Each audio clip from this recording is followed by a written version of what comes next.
እኔ መረረ ብሎኛል። ሰርቼ መለወጥ አልቻልኩም። በቃ ምንድነው ግብር ወደሆነ ቦታ ነው መሰደደው። ወላሂ መረረ ብሎኛል። ግብር ሌላ ታሪክ። እኔማ የአፍሪካ አህጉርን ነው መሰለኝ እንዳጠቃላይ የምንከፍለው ሌላ በቀደም ለታ ግብር የከፈልኩት ሞተሬን ሽጬ ፕላቲና ሞተር ነበረችኝ አሮጌ፣ እሷን ጠጋግኜ ሽጬ ነው የከፈልኩት። እሱን ከፍዬ ደግሞ ሳልጨርስ የሶስት ወር ተብሎ ደግሞ ሌላ ግብር መጣብኝ። ምንድነው? ቆይ ምንድነው? እነዚህ ከሚሊዮኖች መካከል እጅግ ጥቂቶቹ ገጠመኞች ናቸው። ደፍረውና ፈቅደው ደግሞም ከዚህ የባሰስ የለም የመጣውም ይምጣ ብለው በፈርዖኖች አገር በባለ ሰይፎች ምድር ብሶት ለመናገር የወሰኑ ሰዎች ድምፅ። ከዚህ የላቀ ብሶትና እንባ ግን በየቤቱ አያሌ ነው።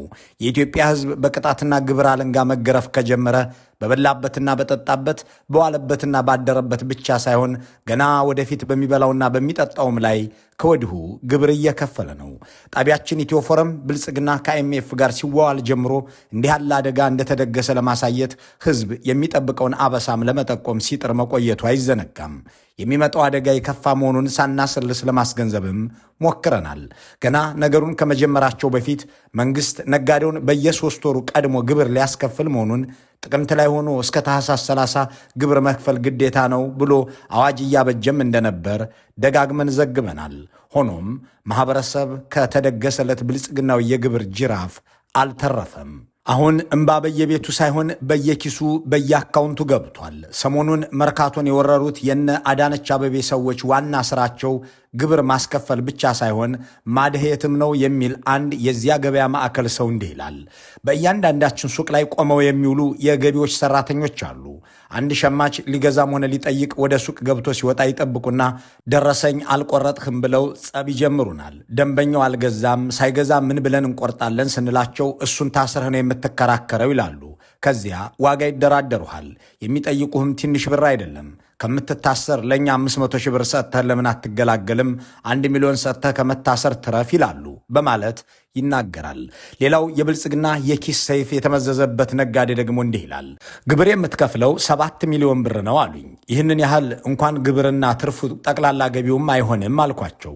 የምንጣፍ መሸጫ ሱቅ በ3 ወር ውስጥ 7 ሚሊዮን ብር ይከፍላል ብለው መጠበቃቸው ሳይገርመኝ እንዲቀርልህ ከፈለግህ ለእኛ 1 ሚሊዮንን ሰጥተህ ለመንግሥት 500 ሺህ ብር ብቻ ክፈል አሉኝ።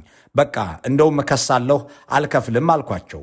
ክሰስ፣ ግን ቅድሚያ 7 ሚሊዮኑን አስይዘህ ነው መከራከር የምትችለው አሉኝ በማለት ያብራራል። የኢትዮጵያ ሕዝብ ለአገሩ ጠቅላይ ሚኒስትር ቤተ መንግሥት መስሪያና ለወገኖቹ መገደያ የሚሆን ድሮን መግዣ ብር ለምን በግብር መልክ ይከፍላል የሚለው መሠረታዊ ጥያቄ የሚነሳው እዚህ ጋር ነው። ገዳዮቹ የሚቀመጡበት ቤት ይሰራ ዘንድ፣ ገዳዮቹ የሚገድሉበት መሳሪያ የሚገዙ ዘንድ ስለምን ግብር ይከፍላል?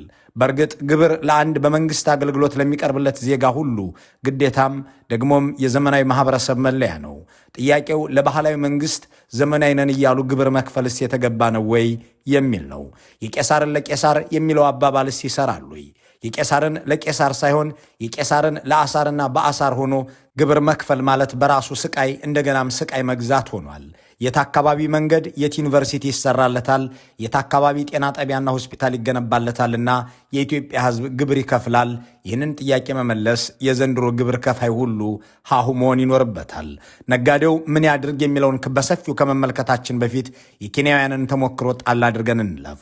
ከኢትዮጵያ በስተደቡብ ከ2 ሰዓት በረራ በኋላ ናይሮቢ ከተማ ላይ አይኤምኤፍ ለመንግሥት ገንዘብ ሰጠና ሕዝብ ግብር ይጨመርበት አለ። አምና ፕሬዚዳንት ሩቶም ያንኑ አደረጉ። በዚህ ጊዜ የኬንያ ሚድል ክላስ ወይም ነጋዴዎች አሰቡ። የአገሪቱ መገናኛ ብዙሃን ስለ ግብር አዋጁ ኢተገቢነት እንዲዘግቡ ደጋግመው እንዲያስተጋቡ ኢንቨስት አደረጉባቸው። የአገሪቱን ወጣቶች ይህንን ተቃውሞ ሰልፍ እንዲወጡ በተከታታይ እንዲያምፁ ስፖንሰር አደረጓቸው። በህቡና በይፋ የተሰራው ሥራ ፕሬዚዳንት ሩቶን አንበረከከ። ያወጡትን አዋጅ ሽረው አልበቃቸውም። ያዋቀሩትንም ካቢኔ በተኑ። ሕዝብ አሸነፈ። እሳቸውም ተናገሩ።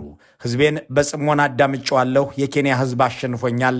የፋይናንስ አዋጁ ላይ አልፈርምም አሉ። And listening keenly to the people of Kenya who have said loudly that they want nothing to do with this Finance Bill 2024, I concede, and therefore I will not sign the 2024 finance bill. የኬንያ ነጋዴዎች ለአይኤምኤፍ ትዕዛዛት አንገዛም ብለው የአገራቸውን ወጣቶችና ገንዘብ አሰማርተው እነሱም ወጥተው ፕሬዚዳንት ሩቶ ያወጡትን አዋጅ እንዲሽሩ ካደረጉ በኋላ ይህ ከፕሬዚዳንቱ ኋላ የተደረደረው የአገሪቱ ባለስልጣን ሁሉ ተጠራርጎ እንዲባረር አድርገዋል። የኢትዮጵያ ነጋዴዎች በየቤቱና በየሱቁ በየመጋዘኑና በየገቢዎች ቢሮ በእንባ ሲራጩና ሲበሳጩ ከሚሉ እንደ ኬንያውያን የማድረግ አማራጭ እጃቸው ላይ አለ የሚለውንና ተያያዥ መላ በሌሎች ጥንቅሮቻችን እንመለስበታለን። ህዝብ በማይሰማባት ሰባተኛም ንጉሥ ነኝ የሚሉ መሪና ገዢዎች ባሉባት ኢትዮጵያ ውስጥ ግብርና ጉቦ አብረው የሚከወኑ ብልጽግናዊ ተግባራት ናቸው። በዚህች ሀገር መክሰርም ግብር ያስከፍላል። እንዴት የሚለውን ለመረዳት ስሟን መሰረት ብለን የቀየርንላትን ባለታሪክ እንመልከት። መሰረት የአዲስ አበባ ነዋሪና ነጋዴ ነበረች። ከወራት በፊት ለጣቢያችን ስትናገር እንዲህ አለች። የንግድ ፍቃድ አውጥተን ከወንድሜ ጋር ወደ ሥራ ከገባን ቆየት ብለናል። የንግድ ሥራችን ወደ ክልል የሚያስወጣንና የሚያመላልሰን ነበር። ባለፈው 2 ዓመት ግን ጦርነቱም ሲባባስ መውጣት አልቻልንም። የንግድ ሥራችንም እየተቀዛቀዘ ሄደ። ይባስ ብሎ ከባለፈው መስከረም ጀምሮ ኪሳራ እያስመዘገብን ከረምን። ይህንንም ለገቢዎች ሪፖርት ስናደርግ ነበር። ነገሩ እየባሰ ሲሄድ ከጥር ወር ወዲህ ሥራውን ሙሉ በሙሉ አቆም ነው። ይህንንም ለገቢዎች አሳውቀን ንግድ ፍቃድ ለመመለስ ንግድ ቢሮ ሄድን። የንግድ ቢሮ ፍቃድ አንመልስም አሉኝ።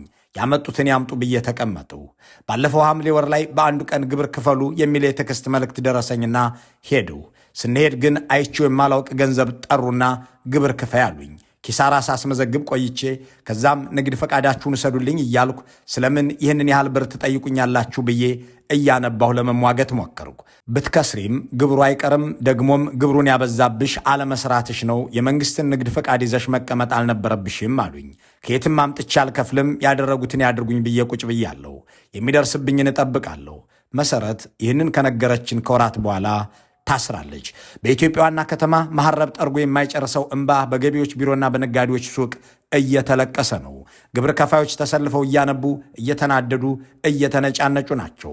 በአገሪቱ ውስጥ 1.5 ትሪሊዮን ብር ሰብስቤ እና አይኤምኤፍን አኮራለሁ ያለ መንግስት ነግሷልና ሰዎች ስንት ዘመድ የሚቀብርላቸውን እንባ በግብር ምክንያት እያለቀሱት ነው። ይህንን የግብር ከፋዮችን ሮሮ የትኛውም የአገሪቱ ሚዲያ መዘገብ አይችልም። ይህንን ብሶት መዘገብ በጥብቅ የተከለከለ ኔጌቲቭ ኢነርጂን ማሰራጨት ነውም ተብሎ መመሪያ ተላልፏልና ይህ ጉዳይ ሽፋን እንዳይሰጠው የጠቅላይ ሚኒስትሩ ቢሮ፣ የደህንነት መስሪያ ቤቱና ፌዴራል ፖሊስ በጥብቅ ይከታተላሉ። ለራስ ምታትም ለሆድ ቁርጠትም ለሁሉም በሽታዎች ተመሳሳይ መድኃኒትን ከሚያዙት ከና አይኤምኤፍ ደጅ የጠናው የብልጽግናው መንግስትም የብርን ዋጋ አርክሶ ድጎማን አንስቶ ልማት አቁሞ በሌላ በኩል ደግሞ ህዝብና ነጋዴ ላይ ግብርና ክፍያን መቆለልን በየማለዳው እየሄደበት ነው።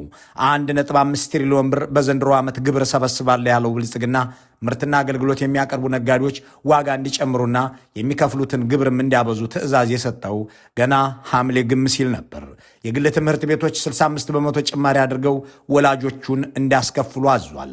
ምግብ ቤቶች፣ ምርት አከፋፋዮችና መሰል አካላትም እንዲሁ እያደረጉ ናቸው። አንድ ሰው ስራው ባይሰምርለትና ቢከስርም ከግብር ማምለጥ አይችልም። ባትከስር ኖሮ ግብር መክፈል ትችል ነበር ተብሎ እንደ መሰረት ይያዛል። የሚያነቡት አይኖች አባሽ የላቸውም። የሚጮሁት ድምፆች ሰሚ አጥተዋል። በእንባ ታጅቦ የሚሰበሰበው ገንዘብ ደግሞ ለትምህርት ቤት ወይም ለሆስፒታል አሊያም ለኃይል ማመንጫና መሰል ህዝብ መገልገያ ተቋማት መስሪያ የሚውል አለመሆኑ ደግሞ ይበልጥ ያስቆጫል። በአገሪቱ የማይከፈልበት እስካሁን የተፈጥሮ አየር ብቻ ነው። አፋችን ላይ እና አፍንጫችን ላይ ቆጣሪ ገጥሞ ለአየሩ ብቻ ነው ይቅር ላይ ለምን ተነፍሰው ወደ ውጭ ለምናስወጣውና ወደ ውስጥ ለምናስገባው መቁጠር ብቻ ነው ይቀር። በየትኛውም ዘርፍ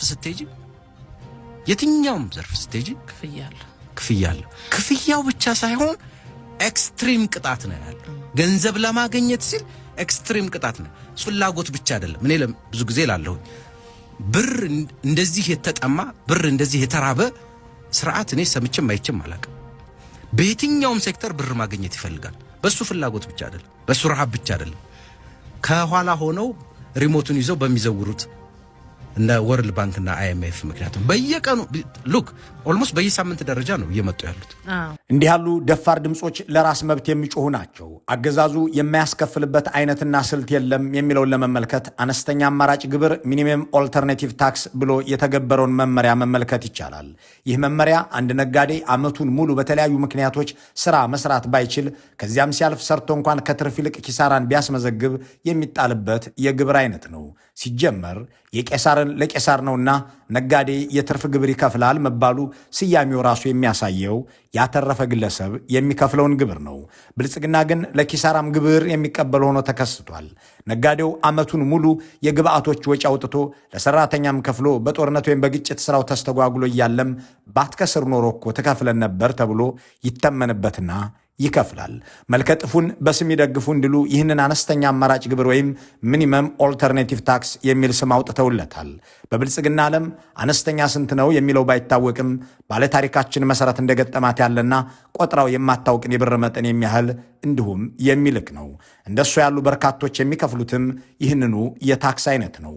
ሀገሪቱ ያለችበት ሁኔታ ነግዶ ከማትረፍ ይልቅ ለመክሰር የሚቀርብ መሆኑ ነጋዴዎች እንዴት ከስረንም ግብር እንጠይቃለን እያሉ ቢያለቅሱም የሚያቸው አይን ቢጮሁም የሚሰማቸው ጆሮ የለም። ዛሬ ላይ በኢትዮጵያ የጀመርኩት ንግድ አላዋጣኝምና ሱቄን ዘግቼ ንግድ ፈቃዴን እመልሳለሁ ማለት የሚታሰብ አይደለም። በርካቶች በግብር ተማረው ንግድ ፈቃዳቸውን እንመልስ ሲሉ አይቻልም መባላቸውን ኢትዮ ፎረም ያነጋገራቸው የመንግስት ኃላፊዎችና ነጋዴዎች ተናግረዋል። ምክንያቱም መንግስት ንግድ ፈቃድ የወሰዱት ሰዎች አተረፉም ከሰሩም በዓመቱ መጨረሻ የሚያስከፍላቸው አማራጭ አነስተኛ ግብር ስላለ ንግድ ፈቃዳቸውን እንዲመልሱም አይፈቅድላቸውም። ሁኔታው ያሳሰበው የሚመስለው እናት IMF ባሳለፍነው ዓመት መጨረሻ አካባቢ ይህንን አሰራራቸውን ተችቶ ልጆቹን እነ አብይ አህመድንና ኢዮብ ተካልኝን እንዲያርሙ ገስጿል። ድርጅቱ የኢትዮጵያ መንግስት እየተከተለው ያለው የግብር ስልት በርካቶች ወደ ኢመደበኛ የንግድ እንቅስቃሴ እየመራቸውም ነው ብሏል።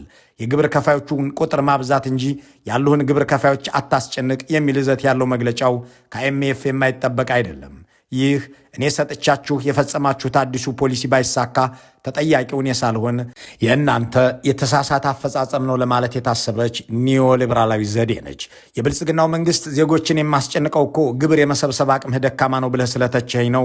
ደግሞም ግብር ካልሰበሰብሁ ከየት አምጥቼ ለድሮን መግዣና ለቤተ መንግስት መስሪያ የተበደርኩን ገንዘብ እመልስልሃለሁ ብሎ ለራሱ ለIMF ምላሽ የሚሰጥ ሰው ከ4 ኪሎ በኩል አልተሰማም። ነገሩ ወደሽ ከተደፋሽ ነውና አሁን ላይ ሎሌ ለጌታው ምላሽን የሚሰጥበት ሁኔታ ላይ አይደለም። የምሰራበት ቦታ ፈረሰ። እሺ ልማት ነው ብዬ ትቼ እንትን አልኩኝ። ያን ደግሞ እንደገና ምንም ሳልሰራ 11 ወር ሙሉ ቁጭ ብዬ ያን ግብር ከፈልኩኝ። እሺ አሁን ላይ የ3 ወር ደግሞ ተብሎ መጣብኝ። እኔ አሁን ትቼ ነው ወደ ሶማሌም ወዴትም የሆነ ሸሻለሁ። በቃ እኔ መረረ ብሎኛል። ሰርቼ መለወጥ አልቻልኩም። በቃ ምንድነው ግብር ግብር ግብር ግብር ግብር። እኔ ምንም ሳልሰራ ምንድነው ግብር? የምን ግብር ነው የምከፍለው? በቃ እኔ መረረ ብሎኛል። የኢትዮጵያ ሕዝብ እኔ መረረ ብሎኛል። ወደሆነ ቦታ ነው የምሰደደው። ወላሂ መረረ ብሎኛል። ምንድነው ይሄን ያክል ሰርቼ ለወጣለሁ ብዬ አላስብም። ከእንግዲህ ምንም ተስፋ የለኝም። 2017 ላይ የራሴ 2 ስራ ነበረኝ። አሁን እግዚአብሔር ይመስገን አንዱን በግብር ምክንያት ዘግቼዋለሁ። አንዱ ደግሞ መንግስት የሰጠን ንግድ ፍቃድ ራሱ ሌላ መንግስት ደግሞ ነጠቀንና በዛ ምክንያት ስራው ቆሟል ለጊዜው። ብልጽግና ግብርን በማሳደግ ህዝብን ለስደትና ለንደት ለመዳረግ እየተጠቀመበት ያለው ሌላኛው ስልት ምርትና አገልግሎት ላይ የዋጋ ጭማሪዎች እንዲኖሩ ማድረግ ነው። ከዚያም ነጋዴዎች ዋጋ ጨምረው ምርትና አገልግሎት ሲሸጡ ገቢያቸው ስለሚጨምርም እኔ የምሰበስበው ግብር ይበዛልኛል ብሎ ያምናል። ጥቂት ማሳያዎችን ለመመልከት ቡናን እንውሰድ። የሰው ዘር መገኛ በሆነችው ኢትዮጵያ ሰው ረክሶ በየቀኑ ሰው ሲገደል ይውላል። የቡና መገኛ በሆነችው ሀገር ደግሞ ቡና ተወዶ አይቀመስ ይሆናል። የዚህ ምክንያቱ ገበያው አይደለም ይላሉ ነጋዴዎች። በአሁኑ ወቅት 1 ኪሎ ቡና ኢትዮጵያ ውስጥ ዋጋው 1500 ብርን ተሻግሯል። ለዋጋው እንዲህ መወደድ መንግስት ገቢን ላሳድግ ብሎ የተጠቀመው ስልት ዋነኛ ምክንያት መሆኑን ስማቸው እንዳይጠቀስ የፈለጉ አንድ የቡና አከፋፋይ ለኢትዮ ፎረም ተናግረዋል። እኚህ ቡና አከፋፋይ ሲናገሩ እኔ ቅርብ ጊዜ ድረስ አሁን እንዲህ የተወደደውን 1 ኪሎ ቡናን 900 ብር ነበር የማከፋፍለው። ነገር ግን በየወሩ ተጨማሪ እሴት ታክስ ለማሳወቅ የገቢዎች ቢሮ በሚሄድበት ጊዜ ቡናውን መሸጥ ያለብህ 1500 ብር ነው ተብዬ ግብር እንዲከፍል የተደረግኩት 1 ኪሎ ቡና በ900 ብር በሸጥኩበት ዋጋ ሳይሆን የገቢዎች ቢሮ በተመነው ተደርጎ ልዩነቱን ተቀጥቼ ነው። ስለዚህም ሳልወድ በግዴ የምሸጠው ቡና ላይ ዋጋን ጨምሬ 1500 ብር አድርሻለሁ ብለውናል። ይህ የሚሆነው መንግስት 900 ብር ከተሸጠ ዕቃ የሚሰበስበው ግብር 1500 ከተሸጠው የሚያስከፍለው ግብር ስለሚበልጠው ነው። እዚህ ጋር ተጨማሪ አንድ ጉዳይ ስለ ቡና ከተነሳ አይቀር መንግስት ሆን ብሎ የምርት ዋጋ መናርን ለሀገር ውስጥ ገቢ ማሳደጊያነት እንደሚጠቀመው ማንኛውም ግለሰብ ቡና በኢትዮጵያ ምርት ገበያ የሚሸጥበትን ዋጋ ማየት ይችላል። በኢትዮጵያ ምርት ገበያ ለሀገር ውስጥ ፍጆታ የሚቀርብ አንድ ፈረሱላ ቡና ማለትም 17 ኪሎ ቡና እስከ 15000 ብርና ከዚያ በላይ ይሸጣል። በዚሁ በምርት ገበያ ለውጭ ገበያ የሚቀርበው ተመሳሳይ መጠን ያለው ቡና የሚሸጥበት ዋጋ ከ8000 ብር አይበልጥም። ለውጭ ገበያ የሚቀርበው ቡና በጥራት ለሀገር ውስጥ ከሚቀርበው በእጅጉ የላቀ ነው። ነገር ግን ለሀገር ውስጥ ከሚቀርበው ቡና ዋጋው በእጥፍ ያንሳል። ለሀገር ውስጥ የሚቀርበው ቡና ዋጋ በከፍተኛ ደረጃ እንዲንር የሚያደርግ ስልት ተዘርግቷል ማለት ነው። ይህም የዋጋ ጭማሪው የሚሰበሰበውን ግብር እንዲያሳድግ ተብሎ ነው። ነገር ግን በጥራቱም ሆነ በብዙ መለኪያ የተሻለው ለውጭ ገበያ የሚቀርበው ቡና ዋጋው ቢንር ለአንድ ለእናቱ የሆነው ዶላር ማግኛው መንገድ ስለሚጎዳ ለውጭ የሚላከው ቡና ዋጋ እንዲወደድ መንግስት አይፈልግም። በብዛት ልኮ ብዙ ገንዘብ አገኝበታለሁ ብሎ ስለሚያሰላ። ስለዚህም የቡና መገኛ ምድር ዜጎች የሆኑት ኢትዮጵያውያን በገዛ ቡናቸው ለአሜሪካውያን ከላኩት ቡና በላይ ገንዘብን ከፍለው ቡናን እንዲጠጡ ይጠበቅባቸዋል። ምክንያቱ ደግሞ መንግስት የሚሰበስበው ግብር ማደግ አለበት የሚል ነው። ዛሬ መንገድ ላይ ቡና ጠጡን እየሰሩ ልጆቻቸውን የሚያሳድጉ እናቶች በዚሁ የቡና መወደድ ሳቢያ ሽያጫቸው እየቀነሰ በሰቀቀን ውስጥም እያለፉ መሆናቸውን የታዘቡ አንድ በዘርፉ የተሰማሩ ነጋዴ ሐሳባቸውን ሲያጋሩ እንዲህ ይቀጥላሉ። እነዚህን በመንገድ ዳር ቡና ጠጡ የሚሰሩ ሴቶችን በአንድ በኩል መንግስት ወደ ግብር ስርዓቱ ግቡ ብሎ ጨምድዶ ይዛቸውና ያልሸጡትን ያላገኙትን ግብር ይተምንባቸዋል። በሌላ በኩል ደግሞ ለደንበኞቻቸው የሚያቀርቡትንና ቢበዛ 900 ብር በ1 ኪሎ መሸጥ የነበረበትን ቡና 1500 ብር እንዲደርስ አድርጎ አከፋፋዮችን ያስገድዳል። ይህ ስልት ከቡና አከፋፋዩም የጀቦና ቡና ከምትሸጠውም ግብር ለመሰብሰብ እንዲያመቸው የተቀየሰ ነው። እናም አንድ ሲኒ ቡና 50 ብር ለመክፈል አቅም የሌላቸው ደንበኞች ይሸሻሉ። በዋጋው መወደድ ምክንያት ደንበኞቿ የሸሿት ሻጭ ደግሞ ኪሳራን ትከናነባለች። በመንገድ ዳር አንድ ሲኒ ቡና በ50 ብር ከምትሸጥ ለፍቶ አዳሪም ከዋናው አከፋፋይ ነጋዴም ገንዘቡን ለማካበት የተሰማራው መንግስት ግን የግብር ገቢ ይጨምራል ብሎ ያምናል። በእውነተኛ ዋጋ ቢሆን ኖሮ ያ በመንገድ ዳር ተፈልቶ የሚሸጥና ብዙ ቤተሰቦችን የሚደጉመው ቡና በስኒ ከ10 ብር በላይ ባልበለጠ ነበር ሲሉም ያክላሉ። ዋጋ ጨምሩ የሚል መንግስት እንዴት ያለ ጤናው የታወከ ነው የሚለውን ለማየት በአዲስ አበባ ትምህርት ቤቶች ላይ የሆነውን በተጨማሪ ዋቢነት እንጥቀሰው። ታሪኩን ያስረዱን በዘንድሮ ዓመት ትምህርት ሲጀመር ያነጋገርናቸው የሁለት ትምህርት ቤቶች ባለቤቶችና የአስተዳደር ኃላፊዎች ናቸው። የግል ትምህርት ቤቶች እስከ 65 በመቶ ድረስ የማስተማሪያ ክፍያ ጨምሩ ሲል መመሪያ አስተላልፏል። ለአብነት አምና አንድ ልጁን ለማስተማር 5000 ብር ይከፍል የነበረ አባት ዘንድሮ 8250 ብር እንዲከፍል ይደረጋል ማለት ነው። ይህ አባት ገቢው ከባለፈው የትምህርት ዘመን አልጨመረም ወይም እንዲጨምር የሚያደርግ ኢኮኖሚያዊ ስርዓትና አገራዊ ሰላም የለም። ግን በአንድ ጊዜ 3250 ብር ተጨምሮበታል ማለት ነው። የጤና ባለሙያው መምህሩና ሌላው የመንግስት ሰራተኛ ኑሮ ከብዶኛል ደሞዝ ይጨመርልኝ ብሎ ሲማጸን በእስራትና በማስፈራራት አፍ አዘግቶ በጓሮ በር ደግሞ እነዚሁ ተቀጣሪዎች ከሚከፈላቸው አነስተኛ ደሞዝ ልጆቻቸውን ከሚያስተምሩባቸው ትምህርት ቤቶች ጋር የማስተማሪያ ክፍያን በመጨመር እየተደራደረ ከርሟል። ነገሩ በቡና በትምህርት ወይም በመሰል ዘርፍ ብቻ የሚቆም አይደለም። በርካታ የጨርቃጨርቅም ሆነ ቆዳ ውጤት አምራቾችም ሆኑ ሌሎች ፋብሪካዎች ምርቶቻቸውን ለመሸጥ ከተመኑባቸው ዋጋ በላይ የመንግስትን ግብር ለማሳደግ ሽያጭ ዋጋችሁ ላይ ጨምሩ ተብለው እንዲጨምሩ ተገደዋል። እንደገና ደግሞ አንቆ ለጉቦም ለመንግስትም የሚያስከፍል ሰራተኛ በየሱቁ ልኮ ነጋዴውን ያስለቅሳል። አንድ ነጋዴ ለጣቢያችን ሲናገር እንዲህ አለ። መርካቶ ስሰራ 16 ዓመት አለፈኝ። እንደዚህ ዘመን የተማረርኩበትን ጊዜ አላስታውስም። ዓይን ያወጣ የመንግስት ሌባም አጋጥሞኝ አያውቅም። የገቢዎች ሰራተኛ መሆኑን እየነገረህ መታወቂያም እያሳየህ መክፈል የሚጠበቅብህ ግብር 1 ሚሊዮን ነው፣ ግን ለእኔ 300 ሺህ ብር ከሰጠኸኝ 700 ሺህ ይቀርልሃል ይልሃል። አልከፍልም ብትል ትታሰራለህ። ልክሰስ ብትል ደግሞ መጀመሪያ 1 ሚሊዮን ብሩን ከፍለህ ነው መክሰስና መከራከር የምትችለው እያለ ይቀጥላል። ህዝቡ ወይም አብዛኛው ሸማች ኑሮ እንዲወደድበትና ዋጋ እንዲንርበት የምርትና አገልግሎቶች ዋጋ ጨምር ተብሎ ነጋዴው ጨምሯል። ነጋዴው ደግሞ እንደገና ካልሰራበትና ገና ወደፊት ያገኘዋል ተብሎ ከሚያስበው ገንዘብን ጭምር እየተከፈለ ነው። መፍትሄው ምንድነው የሚለውን በሌሎች ጥንቅሮቻችን እንመለስበታለን። እስከዚያው ግን የኬንያውያን ነጋዴዎችን ሞዴል ማጥናትና መከታተል ናይሮቢ ድረስ መሄድ አይጠይቅምና ይህንን ማሰላሰል ሳይበጅ አይቀርም። መልካሙን ሁሉ በመመኘት በዚሁ እንሰናበታለን።